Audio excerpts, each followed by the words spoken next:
वृक्षतोड करायची नाहीये का? करू नका. तुम्हाला विरोध प्रदर्शन करायचं आहे का? करा. पण याच्यामध्ये हिंदू धर्माला मध्ये आणायचं नाही. याच्या माध्यमातून हिंदू धर्माला जर कोणी बदनाम करायचा जर प्रयत्न केला तर याद राखा.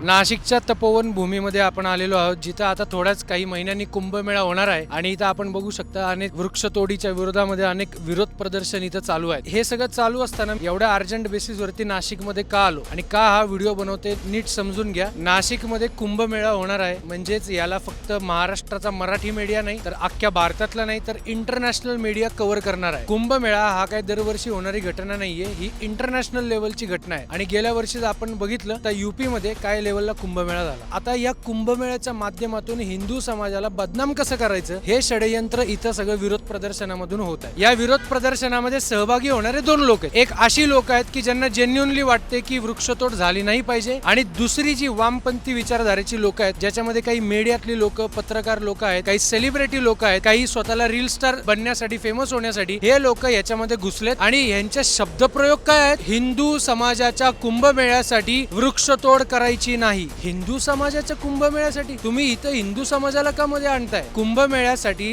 जो तपोवनाचा मुद्दा आहे याच्यामध्ये दोन पार्टीज आहेत. कोण दोन पार्टीज आहेत? एक आहे स्थानिक प्रशासन म्हणजे महानगरपालिका, ज्याने डिसिजन घेतला वृक्षतोड करायचा, आणि दुसरी पार्टी कोणती आहे तर ते आहे जे साधू संतांचा जो आखाडा आहे ही त्यांची जागा आहे, आणि या जागेला मॅनेज करण्यासाठी महानगरपालिका प्रशासनाला ही जागा देण्यात आली आहे. तर हा दोन लोकांचा विषय आहे. महानगरपालिका आणि साधुग्राम म्हणजेच आखाडे, या दोघांनी मिळून ठरवतील ना त्यांना काय करायचंय ते. याच्यामध्ये तुम्ही हिंदू समाजाला का फरफटवताय? म्हणजे तुम्ही असं का पोर्ट्रे करताय की अख्ख्या भारतामध्ये नाही अख्ख्या जगामध्ये जर वृक्षतोड करणारा जर कोणता समाज असेल तर तो फक्त आणि फक्त हिंदू समाज आहे. आपले सगळे साधू संत वृक्षतोड करतात का? कारण की त्यांना त्यांचे इथं ते तंबू वगैरे बांधायचे कोणत्या तरी एका कुंभमेळ्याच्या कार्यक्रमासाठी, असा नरेटिव्ह पसरवला जातोय. माझं हिंदू समाजाला विनंती आहे, या गोष्टींना जरा उघड्या डोळ्यांनी बघा. वृक्षतोड करायची नाहीये का? करू नका. तुम्हाला विरोध प्रदर्शन करायचं आहे का? करा. पण याच्यामध्ये हिंदू धर्माला मध्ये आणायचं नाही. हा मॅनेजमेंटचा इश्यू आहे. महानगरपालिका आणि साधुग्राम म्हणजेच आखाडे त्यांच्यामधला हा विषय आहे. त्या दोघांना सॉल्व्ह करू दे. याच्या माध्यमातून हिंदू धर्माला जर कोणी बदनाम करायचा जर प्रयत्न केला तर याद राखा.